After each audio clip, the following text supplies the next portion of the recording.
नमस्कार दोस्तों, जोहार। बात करेंगे इस वीडियो में सबसे ज़्यादा वायरल हो रही सोशल मीडिया में मैया सम्मान योजना और अगवा आवास योजना के बारे में। क्या यह बंद हो गई या बंद होने वाली है? कितनी सच्चाई है इस वीडियो पर, कितनी सच्चाई है इस वायरल खबर पर, जानेंगे इस वीडियो में पूरी डिटेल्स। तो आपने देखा होगा सोशल मीडिया में आजकल सबसे ज़्यादा वायरल हो रहा है ये दो खबर, मैया सम्मान योजना के बारे में और अगवा आवास योजना के बारे में। तो बात करेंगे इस वीडियो में, बने रहिए हमारे वीडियो मैं अंत तक ताकि पूरी जानकारी आपको मिले।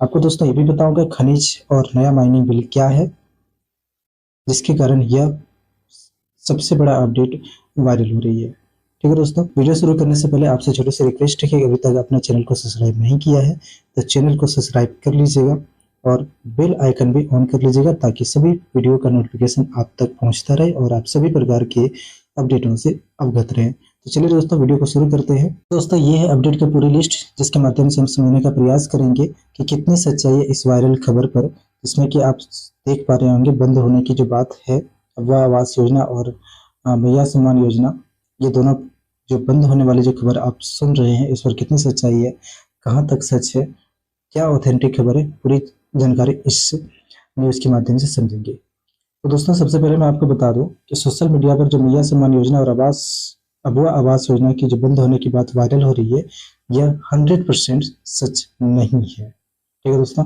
यह 100% सच नहीं है, बट यह हो भी सकता है। ठीक है, 100% सच नहीं है पर 100% फॉल्स भी नहीं है। ठीक है दोस्तों, अब समझने वाली बात ये है कि जब 100% ये फॉल्स नहीं है तो सच्चाई क्या है। तो आपको मैं इसकी सच्चाई बताने से पहले आपको मैं एक माइनिंग बिल के बारे में समझाता हूँ, क्योंकि इससे इसी से रिलेटेड वो जो समस्या उत्पन्न हो रही है वो माइनिंग बिल की वजह से ही हो रही है। तो सबसे पहले समझते हैं कि क्या है माइनिंग बिल। दोस्तों आपको मैं बता दूं कि 1957 के कानून के अनुसार माइनिंग पर जो टैक्स लगता था, अभी माइनिंग क्या होता है पहले आपको माइनिंग समझा देता हूँ। माइनिंग का मतलब होता है खनन, ठीक है, खनिज। ठीक है दोस्तों, जो खनिज होते हैं इस पर झारखंड सरकार टैक्स लगाया करती थी। 1957 के कानून के अधिनियम के अनुसार झारखंड यानी कि किसी भी राज्य के अंतर्गत जो भी खनिज हुआ करते हैं उस पर झारखंड सरकार को टैक्स लगाने का अधिकार होता था, जिससे राज्य को बड़ी मात्रा में उससे राजस्व प्राप्त होती थी। दोस्तों आपको पता होगा झारखंड में बड़ी मात्रा में खनिज पाए जाते हैं। पूरे भारत में सबसे अधिक अगर खनिज किस राज्य में पाया जाता है तो वो झारखंड है। वो अलग बात है कि झारखंड इतनी मात्रा में खनिज पाए जाने के बाद भी जो झारखंड है वो अति पिछड़ा राज्यों में इसकी गिनती आती है। इसका कारण राज्य सरकार है।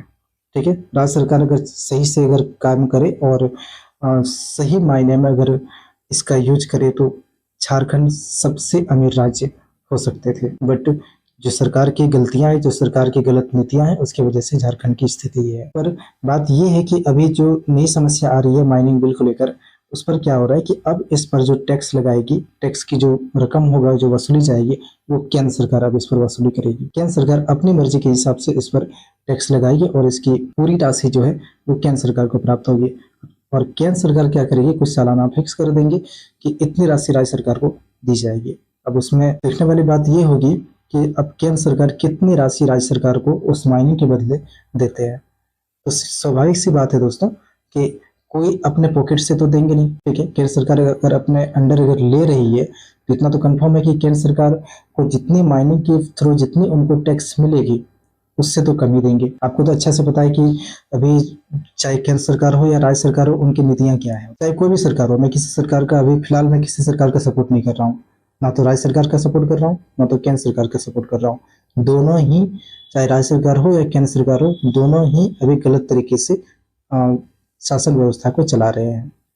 ठीक है, व्यवस्था को गलत तरीके से चला रहे हैं। किसी भी पार्टी में अभी ईमानदारी नहीं है। अभी अगर 100 रुपए का अगर कहीं से मुनाफा या कार्य करते हैं तो उसमें 50 रुपए का ही सच्चाई होती है, 50 रुपए उनके पॉकेट में ही जाते हैं। तो इस स्थिति में अगर माइनिंग केंद्र सरकार के हाथ में जाएगी और केंद्र सरकार से अगर उसमें 10,000 करोड़ का अगर मुनाफा होता है, टैक्स आता है, तो आपको क्या लगता है कि इस 10,000 करोड़ में केंद्र सरकार कितनी राशि देंगी राज्य सरकार को? ये सोचने वाली बात है, आप भी इस चीज को सोच सकते हैं। ठीक है दोस्तों, तो मैं आपको एक पुराना डाटा बताता हूँ कि राज्य सरकार के डाटा के अनुसार 7,110 करोड़ की राशि जो है उनको प्राप्त होती है, क्षमता रखते हैं। राज्य सरकार का कहना है कि वो 7,110 करोड़ राशि की क्षमता रखती है खनिज के माध्यम से इसमें राजस्व उनको प्राप्त होती है। ठीक है, और सुनने में आ रहा है कि केंद्र सरकार अब राज्य सरकार को इस माइनिंग के बदले लगभग 6,000 करोड़ रुपए देने की बात कह रही है।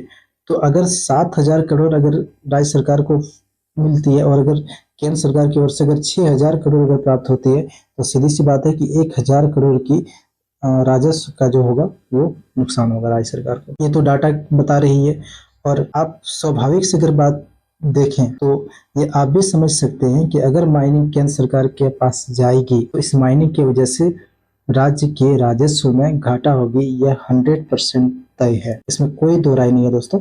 इस 100% तय है कि राज्य सरकार के राजस्व को घाटा पहुंचेगी और इसी पर राज्य सरकार ने चिंता जताई है। इसी पर राज्य सरकार ने एक बड़ी चिंता जताई है। मुख्यमंत्री ने अभी 100% मैया सम्मान योजना और अबुआ आवास योजना के बारे में कोई टिप्पणी तो नहीं की है 100%, लेकिन हाँ टिप्पणी चिंता जरूर जताई है। मुख्यमंत्री हेमंत सोरेन ने चिंता जताई है कि इससे राजस्व झारखंड के राजस्व पर असर पड़ सकता है।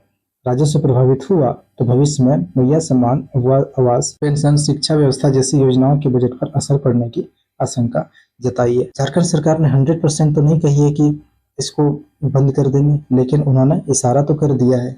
आप समझ सकते हैं इसका मतलब क्या है। अगर राज्य सरकार ने ये बातें अगर कही है तो इसका सीधा मतलब है कि अगर खनिज का असर अगर राजस्व पर पड़ता है, माइनिंग बिल का असर अगर राजस्व पर पड़ता है तो ये प्रभावित होंगे। और आप इस बात को खुद सोच सकते हैं कि माइनिंग बिल जो पास होने वाली है इसका असर राज्य सरकार पर पड़ेगी या नहीं पड़ेगी, ये आप अपने अनुमान से कंफर्म कर सकते हो। ठीक है दोस्तों, अब माइनिंग बिल के बारे में आपको बता दूं कि माइनिंग बिल जो है लोकसभा से पास हो चुका है। ठीक है दोस्तों, आपको मैं जानकारी के लिए बता दूं कि कोई भी बिल अगर पास होती है तो सबसे पहले वो लोकसभा में जाती है। लोकसभा के बाद वो राज्यसभा में चला जाता है। तो लोकसभा में पास होकर वो राज्यसभा में जा चुका है। अब राज्यसभा में पास होने के बाद वो जाएंगे राष्ट्रपति के पास। राष्ट्रपति जैसे ही उस पर साइन कर देंगे बस ये बिल पास हो जाएगा। तो दोस्तों आपको बता दूं कि केंद्र सरकार में जो लोकसभा के सदस्य उस पर बीजेपी का सपोर्ट है। ठीक है, मतलब पूरी जो वहां पर बहुमत है वो बीजेपी का है।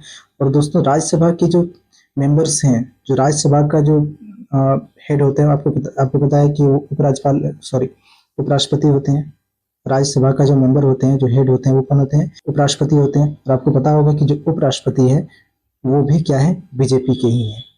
तो राज्यसभा में भी बीजेपी के ही बहुमत है। ठीक है दोस्तों, तो अगर लोकसभा से ये पास हो चुका है तो कंफर्म है कि राज्यसभा से ये पास हो ही जाएगा। और अगर राज्यसभा से पास हो जाएगा तो फिर राष्ट्रपति इसको रोक नहीं सकती है। ठीक है, राष्ट्रपति जी को उनको अपना साइन करना ही पड़ेगा। ठीक है, क्योंकि वो तो बहुमत पर आधारित काम करते हैं। समझ रहे दोस्तों, तो ये लगभग तय है कि जो माइनिंग बिल है वो कंफर्म हो जाएगा। हालांकि राज्य सरकार ने बड़ी चेतावनी दी है कि अगर ये बिल पास होती है तो आज 15 अगस्त के अवसर पर उन्होंने बड़ी चेतावनी दी है कि अगर ये बिल पास होती है तो बड़ा आंदोलन देखने को मिलेगा। तो दोस्तों बड़ा आंदोलन तो देखने को मिलेगा, ये तो बात की बात है, लेकिन फिलहाल तो ये चिंता का विषय है। मैया सम्मान योजना और अबुआ आवास योजना के लाभुकों के लिए चिंता का विषय है। ठीक है, अभी इसकी कोई आधिकारिक पुष्टि नहीं हुई है। हालांकि झारखंड सरकार ने चिंता जताई है, जो कि मैंने आपको बता दिया। झारखंड सरकार, मुख्यमंत्री हेमंत सोरेन ने इस पर चिंता जताई है और उन्होंने हिंट दे दिया है, उन्होंने संकेत के माध्यम से दे दिया है कि अगर उनको इस माइनिंग बिल के कारण अगर खनिज राजस्व और नए माइनिंग बिल के कारण अगर राजस्व पर घाटा पड़ती है, राजस्व पर इसका असर पड़ता है, तो उसका परिणाम इस सारी योजनाओं को भुगतना पड़ेगा। अब आप अनुमान लगा सकते हैं कि आगे क्या होने वाला है, ये बिल कहाँ तक सही है या गलत है। दोस्तों आप कमेंट करके जरूर बताइएगा कि इस बिल के बारे में आपका क्या राय है। केंद्र सरकार जो नई नीति ला रही है उसके बारे में आप क्या कहना चाहेंगे? ये नीति को आप किस नज़र से देख रहे हैं? आप झारखंड सरकार या राज्य सरकार और केंद्र सरकार के बारे में आपके क्या विचार है, कमेंट करके जरूर बताइएगा। ठीक है दोस्तों, जैसे ही इसकी कोई आधिकारिक पुष्टि होगी तो सबसे पहले आपको इस चैनल के माध्यम से आपको कंफर्म जानकारी बताया जाएगा कि इस पर क्या अपडेट है। तो दोस्तों चैनल को सब्सक्राइब कर लीजिएगा ताकि भविष्य में आने वाले सभी ऑथेंटिक वीडियो आप तक पहुंचता रहे। मिलते हैं आपसे अगले वीडियो में अगली जानकारी के साथ, तब तक बने रहिए हमारे चैनल के साथ। धन्यवाद।